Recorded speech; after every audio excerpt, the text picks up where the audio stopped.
ભરૂચના GNFC overbridge નજીક ટેમ્પાની અડફેટે બાઇક સવાર યુવાનનું ઘટના સ્થળે જ કમકમાટી ભર્યું મોત નીપજ્યું હતું। ભરૂચના જીએનએફસી ઓવરબ્રિજ પર ગમખ્વાર માર્ગ અકસ્માત સર્જાયો હતો, જેમાં બાઇક સવાર યુવાનનું મોત નીપજ્યું હતું। આ બનાવની વિગતો પર નજર કરીએ તો ભરૂચના નબીપુરના ગરીબ નવાઝ પાર્કમાં રહેતો સાજિદ શેખ નવસારી નોકરી અર્થે રોજ અપડાઉન કરે છે। તે પોતાની બાઇક ભરૂચ રેલવે સ્ટેશન પર મૂકે છે અને ટ્રેનમાં નોકરી અર્થે જાય છે। આજ રોજ સવારના સમયે તે જીએનએફસી ઓવરબ્રિજ પરથી પસાર થઈ રહ્યો હતો।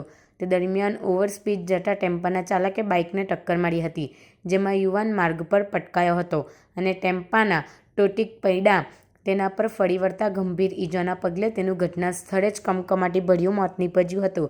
અકસ્માત બાદ ટેમ્પો ચાલક ટેમ્પો સ્થળ પર જ મૂકી ફરાર થઈ ગયો હતો। બનાવની જાણ થતાંની સાથે જ પોલીસ કાફલો સ્થળ દોડી આવ્યો હતો અને મૃતકના મૃતદેહને પોસ્ટમોર્ટમ અર્થે ખસેડ્યો હતો। પોલીસે ફરાર ટેમ્પા ચાલક વિરુદ્ધ ગુનો નોંધી તેને ઝડપી પાડવા ચક્રો ગતિમાન કર્યા છે। ચાલુ કરું।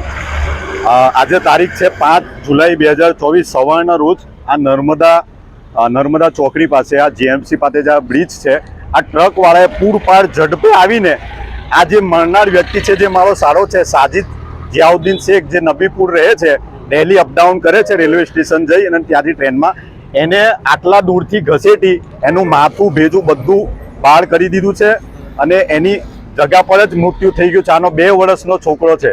તો મારી પોલીસ પ્રશાસનને એટલી વિનંતી, આ ડ્રાઈવર અહીંયાથી જતો રહ્યો છે, આ ગાડી અહીંયા આઈસર છે, આ ડ્રાઈવર અહીંયાથી જતો રહ્યો છે, અમે અહીંયા એફઆરઆઈ કરવા જઈએ છીએ। અમારી પોલીસ પ્રશાસનથી એટલી વિનંતી કે આનો ન્યાય અપાવે। આ જે મરનાર વ્યક્તિ છે, આની 27 થી 28 વર્ષની ઉંમર છે, આનો 2 વર્ષનો છોકરો છે। હજુ આની ફેમિલીમાં અમે ઇન્ફોર્મ નથી કર્યો એને, હજુ એની વાઈફને પણ નથી ખબર કે આનું આવું થયું છે। આના છોકરો તો હજુ તો નાદાન છે, એને તો કંઈ ખબર નથી ને એમની મધર, જેમને ડાયાબિટીસ છે, એમની વધારે છે, એમને હાર્ટનો ઇસ્યુ છે, હજુ એમને પણ કહેવામાં નથી આવેલા કે આમનો ઇંતકાલ ડેડ થઈ ગયા છે।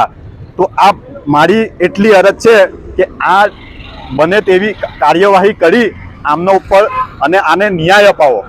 ને પોલીસ પ્રશાસનને બી વિનંતી છે, વારે ઘડીએ આ રોડની ઉપર એક્સિડન્ટ થાય છે અને માસૂમોના ભોગ થાય છે।